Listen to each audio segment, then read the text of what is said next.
บายดีเด้อพี่น้องทักทายสบายดีพี่น้องเส้นเก่าเส้นเคยพี่น้องวันนี้ได้มีโอกาสมานาปู่พี่น้องเอ้ยอยู่คันธจานเด้อพอดีว่ามาเลาะมาเจาะเบิ่งไห้เบิ่งนาให้เราพี่น้องเพราะว่าเราเขาอยู่บ้านเด้เราบ่ได้อยู่นาบ้านน้ำท่วมนาพี่น้องน้ำจนว่าสิออกแกงได้นี่ค่ะน้ำหลายเลยเพราะว่าฝนตกมันหลายมื้อเด้พี่น้องฝนตกหลายมื้อหลายเว้นนี่ก็มื้อดิพี่น้องเอ้ยจะน้อยกาฝนสิตกมาอีกแล้วนี่มีหอยไว้จังเนาะพี่น้องมีแต่หมักตาลคิดว่าหอยคิดว่าหน่วยหอยพี่น้องมีแต่หน่วยหมักตาลผู้อ่างลางอยู่หน่วยหมักตาลหล่นน้ำเสียงกบเสียงเขียดอบแอบนะพี่น้องหน้าก็บ่ได้เห็ดดอกพี่น้องเอ้ยข้าเจ้าเสาหน้าใกล้นี่แหละหน้าใกล้ข้าเจ้าเสาปล่อยงัวพี่น้องบ่ได้เห็ดให้เห็ดนาบ่ได้เห็ดนี่แต่ข้าเจ้าเสามันบ่มีผู้เห็ดพี่น้องเพราะว่าเพื่อนน้องไม้กับเบาเตี้ยสิมากะมันกะอยู่ใกล้ให้ได้พี่น้องเพราะว่าบ้านอยู่ใกล้ฮะนะใกล้เติบแต่นำบ่มาคันอาจารย์กับไกลพี่น้องคือสิเทียมมาเห็ดกะมันสิยากแน่ฮะนะเพราะว่าเฮาบ่ได้ก้อยเห็ดก็ปล่อยให้ข้าเจ้าเสาพี่น้องข้าเจ้าเสาปล่อยงัวข้าเจ้าอ้อมลวดปล่อยงัวพี่น้องอยู่แถวหน้าใกล้นี่แหละเลี้ยวเบิ่งอยากคือบักฮอยเนาะพี่น้องคือบักฮอยโข่งค่ะดิดำองลุงอังลังนี่บ่ได้แม่นบักฮอยเด้อค่ะมีแต่หมักตาลพี่น้องมีแต่หมักตาลผู้น้องคิดว่าบักฮอยน้ำล้วนให้ล้วนคันพี่น้องคิดว่าสิมีบักฮอยให้เก็บสันดอกบักฮอยใหญ่ผู้น้องอยู่พี่น้องเลี้ยวมาแต่ใกล้คือบักฮอยนี่ได้มันเลยบนแม่มีแต่หมักตาลซุกหมักตาลแก่ดิพี่น้องมันหล่นลงมาแล้วเวลาน้ำเต็มมันก็พูน้องอยู่พี่น้องมีแต่หมักตาลหาว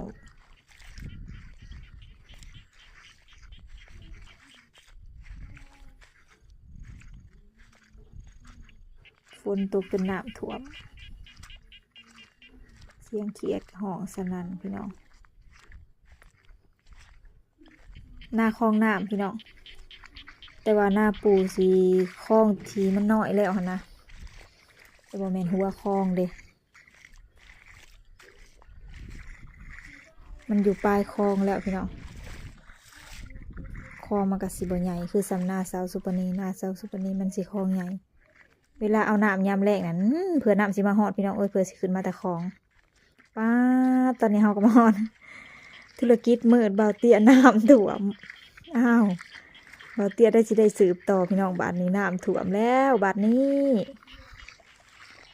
น้ำท่วมธุรกิจเบาเตี้ยแล้วแต่เก่ามีแต่เพิ่นแล้วมาเห็ดเมื่อพอได้ดังพี่น้องน้ำท่วมแล้วบ้านนี้เบิดกันธุรกิจเบาเตี้ยน้ำท่วมพี่น้องเอ้ยต้นตาลกับหมากโดกเลยเนี่ยจังว่ามีแต่หมากแก่มันหล่นพี่น้องมันบ่มีผู้ขึ้นเอาบ่ได้เบาเตี้ยเราขึ้นต้นตาลบ่ได้เบาเตี้ยเราขึ้นได้แต่งาขามพี่น้องเอ้ยต้นตาลเบาเตี้ยขึ้นบ่ได้ดอกบ่ได้กินยอดดอกพอได้ขึ้นแต่งาขามว่าชันสะออนน้ำพี่น้องเต็มหล่นหายหล่นคันไปเลย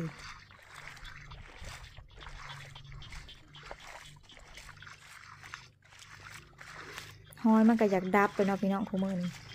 มันบ่มีหอยเลยพี่น้องแต่สมัยแต่มายังน้อยโอ้ย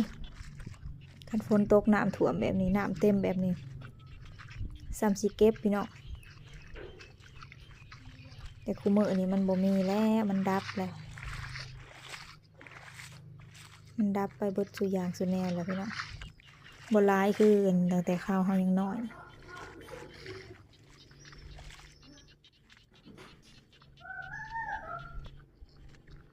เดี๋ยวเฮาก็สิไปเลาะเบิ่งรอบๆหน้านี่แหละพี่น้องเลาะเบิ่งต้นไม้ต้นตอก เลาะเบิ่งน้ำคันไห้คันนาพี่น้องเพราะเฮาบ่ได้คอยมาเพราะว่าเฮาอยู่ไกลหั่นเด้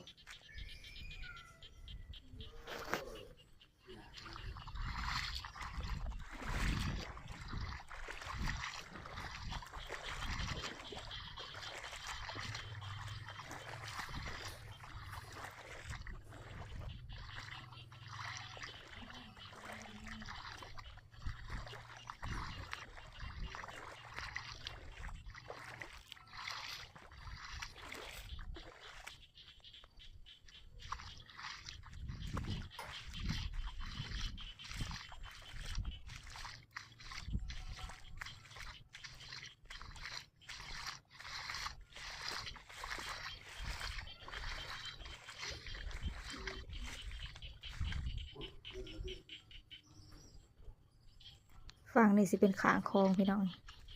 นี่คลองมันก็สิน้อยแบบนี้พี่น้องเพราะว่าทางนี้มันไกลจากคลองใหญ่เลยเด้มันเป็นคลองน้อยๆนาขางกันอันนี้พี่น้อง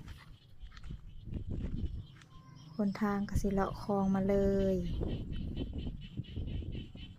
เขาหน้าหวานเลยนี่พี่น้องผู้ที่เราเสาหน้าปล่อยงวนเลยพี่น้องนาเราเองเราสิหวานเอาแต่ว่านาบอติเราสิเสาไว้ปล่อยงัวอันนี้สิเป็นหนทางพี่น้องคลองกับสิเลาะทางมาจังสีเลยยาวมาเลยเข้าบ้านทจารพุ่นเลยพี่น้องมันก็สิไกลในนาบอติมันอยู่สนนอกหมู่แต่ยามเปล่งน้ำกับปล่อยน้ำคลองมากกับน้ำก็แห้งอยู่พี่น้องแห้งหักใส่เวลาโดนเพื่อสิขึ้นมาฮอดไกลเติบจากคลองมันก็สิไกลแน่เลย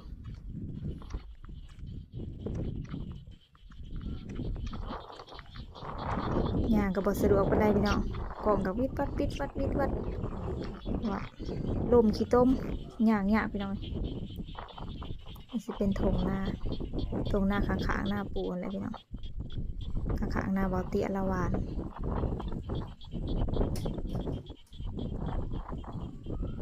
กำลังงามเพราะว่าฝนมันหากระตกมาใส่พี่น้องนี่คลองน้ำทางนี้มันก็สิเป็นประมาณนี้พี่น้อง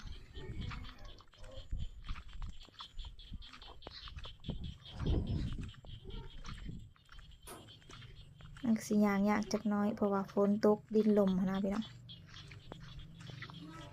ลมบวมเบียมมันก็เลยยามบ่สะดวกปานใดนี่เป็นคลองน้ำริมทางไปจังสีเลยเลาะคลองพี่น้องหนทางคลองกสิเขียนทางไปแบบนี้เลย